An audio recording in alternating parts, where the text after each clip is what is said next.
बिस्मिल्लाहिर्रहमानिर्रहीम, अस्सलाम वालेकुम। आप देख रहे हैं 99 न्यूज़। मैं हूं सोहेल चौधरी। न्यूज़ बुलेटिन का बाकायदा आगाज करते हैं। इस्लामाबाद में प्रॉपर्टी की आड़ और मुनाफे का लालच देकर 40 लाख रुपए का मुबैना फ्रॉड। दूसरी जानब सीईओ रिक्साना मलिक ने 99 से गुफ्तगू करते हुए बताया। जी अस्सलाम वालेकुम, मैं हूं सरदार लियाकत खान 99 के साथ, और हमारे साथ एक मैडम जो मौजूद हैं, जो दूसरी जो टीम है अब्दुल मजीद का, जो उनका दावा है कि इनसे मैंने 40 लाख रुपया लेना है। तो आइए मैडम से जानते हैं। अस्सलाम वालेकुम। वालेकुम अस्सलाम। जी, आपका क्या नाम है मैडम? जी, मेरा नाम रुखसाना मलिक है। जी, तो ये बताएं कि वो जो अब्दुल मजीद है उसके साथ आपका क्या लेन देन है, नहीं है? जी, मेरा अब्दुल मजीद के साथ कोई लेना देना नहीं है। ठीक हो गया। मेरा तस्लीम कौसर के साथ लेना देना है, जिसके अच्छा। बकायदा मेरे पास प्रूफ मौजूद है। अच्छा, उसके प्रूफ आपके पास मौजूद है? जी जी मौजूद जी है। मैडम। अच्छा। और मेरा इनके साथ कोई लेना देना नहीं है। ये मेरे साथ ज्यादती कर रहे हैं। अच्छा। तस्लीम कौसर के साथ ये 3 बंदे आए थे, हालांकि मैं इनके नाम तक भी नहीं जानती। जी जी। इन्होंने फिर एक मेरे पे एफआईआर की जो लाहौर में की और झूठी की। उसके जी। बिना पे फिर मैं अदालत से अपना टाइम लेके आई और आगे ये मेरे साथ ज्यादती कर रहे हैं, मेरी बच्ची के साथ कर रहे हैं, मेरे साथ कर रहे हैं। इनका घर हमारे घर के साथ है। अच्छा, जो इनका घर आपके घर के साथ है। नहीं, ये जो कह रहे हैं कि हमारा 40 लाख रुपया देना है, आपने कहना है कि मैंने तस्लीम को जो दिया, आप कह रही हैं। जी जी। तो इसका अब्दुल मजीद का क्या रोल है इसमें? जी, ये अब्दुल कौन मजीद है? तस्लीम पहले तो झूठ बोलती थी कि ये मेरा बेटा है। जी जी। मैं अब्दुल मजीद को देखा हुआ भी नहीं था। और अच्छा। ये तस्लीम कौसर मेरे ऑफिस में ले आई कि मेरा बेटा है, हालांकि वो इसका बेटा नहीं था। जी। ये झूठ के बिना पे इन्होंने सब कुछ झूठा किया मेरे साथ। अच्छा। एक स्टाम्प भी किया और मुझसे एक गाड़ी भी लेके गए और 40 अच्छा। लाख का चेक जो मैंने तस्लीम कौसर को दी है, ये अब्दुल मजीद ने तस्लीम कौसर से लेके मेरे साथ फरार किया। अच्छा जी मैडम, ये बताएं कि ये जो गाड़ी है ये आपकी कितने की है तकरीबन? ये गाड़ी का देखिए, मैंने 28 लाख 25 में ली थी। ये रजामंदी से मुझसे 30 लाख की लेके गया, मतलब ये आपकी गाड़ी भी लेके गए हुए हैं? जी जी। और जो आपसे कितने नगद लेके गए थे जो आप बता रहे हैं? नगद कैश तकरीबन कोई 3.5-4 लाख गालबन ये मेरे से वो तस्लीम कौसर ने कैश लिया हुआ है। अच्छा। और उसके बाद 90,000 का सामान लेके गई हुई है। अच्छा। और 40 लाख का चेक दिया हुआ है मैंने इनको। उसके बदले में एक गाड़ी भी ये लेके गए हैं। नहीं, तो ये मैडम आपसे ये सारी चीजें भी लेके गए हुए हैं, और 40 लाख में समझ दें कि तकरीबन आपका 34 लाख रुपया चला गया, 35। तो इनका 5 लाख रुपया रहता है। जी जी।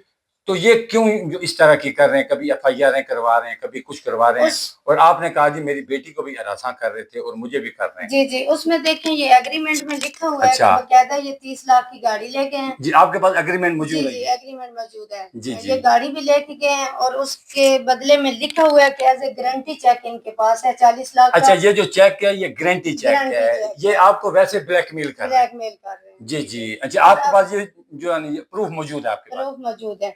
और उसके अलावा जो इन्होंने एफआईआर किया है वो भी झूठी की है। उसके बिना पे मेरा यहाँ बिजनेस खराब हुआ है, कंपनी में बिजनेस खराब हुआ है, लोग खराब हुए, यहाँ पे इन्वेस्टमेंट खराब हुई। जो इसने मुझे इन्वेस्टमेंट दी थी वो 2 साल का एग्रीमेंट था। अच्छा, आपका 2 साल का एग्रीमेंट है और ये आपको जो हरासा कर रहे हैं। कितना टाइम हो गया एग्रीमेंट को? ये देखें 1 माह गालबन हुआ था। पेमेंट इन्होंने मेरे पास इन्वेस्ट की और कोई 10वें दिन ये लोग लेके आ गए कि वापस चाहिए। फिर भी मैंने इनके साथ तामन किया, इनको गाड़ी दी, एग्रीमेंट किया। उसके बाद ये मेरी बच्ची के साथ मेरे साथ मसले पे मसले बना रहे हैं। एक नई कहानी सुबह के सुबह मुझे सामने आती है। मतलब आपका मौक़िफ़ ये है कि ये जो इनको आपने गाड़ी भी दे दी, कोई पैसे भी दे दिए, और ये जो चेक था ये हैज़ ए गारंटी है। ये आपको ब्लैकमेल कर रहे हैं और परेशान कर रहे हैं, हरासा कर रहे हैं, और आपकी बेटी को, आपको और आपके कारोबार को भी खराब कर रहे हैं। और जब इन्होंने मेरी बेटी के साथ मसला किया तो बकायदा थाना नून में मैंने इनके खिलाफ एक एप्लीकेशन दी है।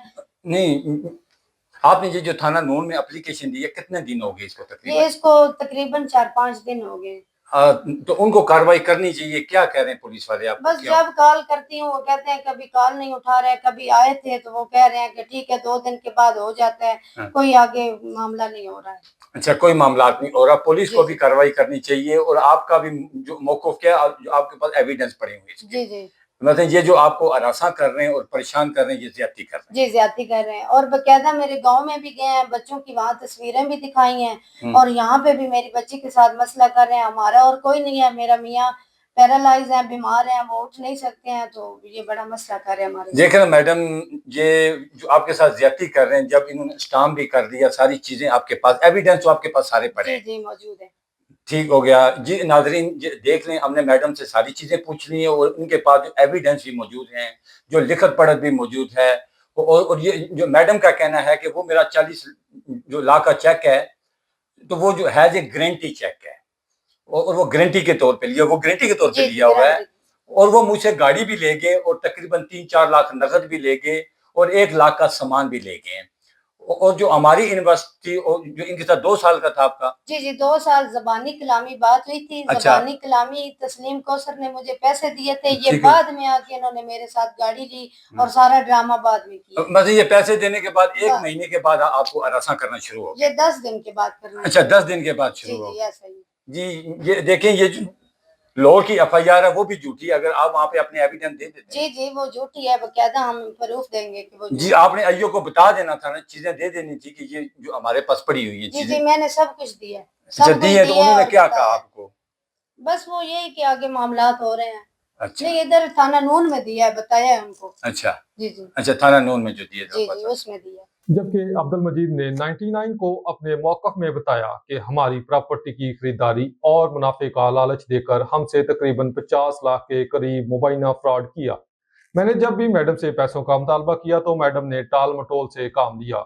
मेरे साथ मैडम का एग्रीमेंट किया हुआ, जिस पर मैं लाहौर में मुकदमा भी दर्ज करवाया हुआ है। मेरी कानून नाफिज करने वाले अदारों से दरख्वास्त है कि मेरी जिंदगी भर की जमा पूंजी नौसरबाजों ने लूट ली है। ये सिर्फ मैडम नहीं बल्कि पूरा एक नेटवर्क है। इनके खिलाफ कानूनी कार्रवाई की जाए और हमें इंसाफ फराहम किया जाए।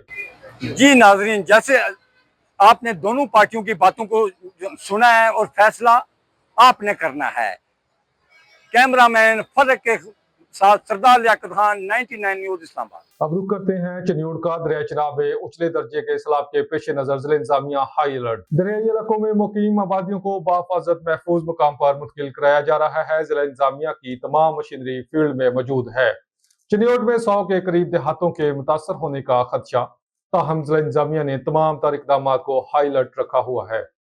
तकरीबन 9 लाख क्यूसेक का रेला आइंदा चंद घंटों में चनियोड़ की हदूद से गुजरेगा। रेस्क्यू 1122 तमाम साजो सामान के साथ फ्लड रिलीफ कैंप पर मौजूद हैं। 12 फ्लड रिलीफ कैंप्स भी कायम हैं। पाक फौज को 3 मकामात पर मुतय्यन किया गया है। शहरियों को दिन की रोशनी में महफूज मकामात पर मुंतकिल होने के लिए ऐलानात भी कराए जा रहे हैं। फ्लड रिलीफ कैंप्स में मुंतकिल होने वालों का खाना, बिस्तर, पानी और दीगर बुनियादी सहूलियात यकीनी बना रहे हैं। शहरियों से दरख्वास्त है कि जिला इंतजामिया से ताउन करें, किसी भी अफवाह पर कान ना धरें। मीडिया नुमाइंदगान की मुस्बत रिपोर्टिंग को सराहा। सलाबी सूरत हाल में भी सामने आने वाले मसाइल की निशानदाही, मीडिया रिपोर्ट पर फौरी और तरजीही इकदाम किए जाएंगे। खबर शामिल करते हैं उकाड़ा से। वापदा की गफलत और नाअहली, फनी खराबी का बहाना बनाकर ट्रांसफार्मर गायब कर दिया गया। 1 साल का अरसा गुजर जाने के बावजूद ट्रांसफर ना लग सका। तफसीलात के मुताबिक नवाही गांव 37-4L जखड़ावाला जानब गरबी का ट्रांसफार्मर वापदा एहलकारों ने फनी खराबी का बहाना बनाकर गायब कर दिया। 1 साल का अरसा गुजर जाने के बावजूद भी ट्रांसफार्मर ना लग सका। गांव के दीगर ट्रांसफार्मर पर बिजली का इजाफी लोड डाल दिया गया। लोड ज्यादा होने की वजह से आए रोज अक्सर बिजली की बंदिश से निजाम जिंदगी दरम बरम होकर रह जाता है। गांव के रहायशी मकीनों ने चेयरमैन वापदा, चीफ एग्जीक्यूटिव प्लेस्को, एससी और एक्सियन वापदा कैंट डिवीजन से मुतालबा करते हुए कहा है कि 37-4L जखड़ावाला की गरबी आबादी का ट्रांसफार्मर लगाया जाए और जिम्मेदार वापदा मुलाजमीन के खिलाफ इंक्वायरी अमल में लाकर कार्रवाई अमल में लाई जाए। अब रुक करते हैं समुद्री का, जहां पर जमात इस्लामी के जेर एहतमाम अवामी कमेटियों के क्याम के सिलसिला में गाँव 363 गाबे में तकरीब का इनेकाद किया गया। मजीद देखते हैं मिर्जा आसफ की इस रिपोर्ट में। चक नंबर 463 गाबे पहुंचने पर जमात इस्लामी के रहनुमाओं और मेहमानों का शानदार इस्तकबाल किया गया। पुरवकार तकरीब में अमीर जमात इस्लामी समुंदरी मियाँ यूसुफ, सदर किसान board Chaudhry Tanveer, general secretary Anwar advocate, जिला सदर यूथ वसीम खालद और यूथ लीडर राना मुबशर एजाज समेत मुअद्दिदीन इलाका भर ने भरपूर शिरकत की। तकरीब का आगाज़ तलावत कुरान पाक और नाते रसूल मकबूल सल्लल्लाहु अलैहि वसल्लम से हुआ। खताब में मियाँ यूसुफ ने जमात इस्लामी की फलाही खिदमात और अवामी जद्दोजहद को उजागर किया। यूथ लीडर राना मुबशर एजाज ने कहा कि जमात इस्लामी ही अवाम की हकीकी नुमाइंदा क़ुव्वत है, जबकि दीगर सियासी जमातें करप्शन के ज़रिए अवाम को धोखा देती है। ان کا مزید کہنا تھا کہ وقت آ گیا ہے عوام کرپٹ مافیا کو مسترد کر کے جماعت اسلامی کے پرچم تلے اکٹھے ہوں۔ وسیم خالد ضلع صدر یوتھ کا کہنا تھا کہ ہم نوجوانوں کو منظم کر کے ہر گاؤں ہر شہر میں ایک مضبوط عوامی قوت کھڑی کریں گے۔ جماعت اسلامی نوجوانوں کے لیے امید کی کرن ہے۔ تقریب کے اختتام پر عوامی کمیٹی 463 گابے کے عہدیداروں کا انتخاب بھی عمل میں لایا گیا۔ چودھری فواد وینس صدر، چودھری ببی اور میاں محسن ایڈوکیٹ نائب صدر، جبکہ وسیم سندھو اور وقار گمر جنرل سیکرٹری منتخب ہوئے۔ پروگرام کا اختتام دعائے خیر سے ہوا۔ کیمرہ ٹیم کے ساتھ محمد آصف، 99 نیوز سمندری۔ منچن آباد دریائے ستلج میں بابا فرید پل پر درمیانے درجے کا سیلاب برقرار، متعدد موضوعات کی بستیاں زیر آب آ گئیں۔ منچن آباد سیلابی پانی میں گھرے متاثرین کو میتیں جنازگاہ منتقل کرنے میں مشکلات کا سامنا۔ بستی حاجی مہارا اور بستی طفیل آلوکی میں مکینوں نے میتوں کو اپنی مدد آپ کے تحت کشتی کی مدد سے تدفین کے لیے قبرستان پہنچایا۔ سیلاب متاثرین اپنی مدد آپ کے تحت مشکلات کا سامنا کرنے پر مجبور، انتظامیہ خاموش تماشائی۔ نیوز اسٹوڈیو سے فی الوقت اتنا ہی۔ مزید خبروں اور اپڈیٹس کے لیے دیکھتے رہیے 99 نیوز۔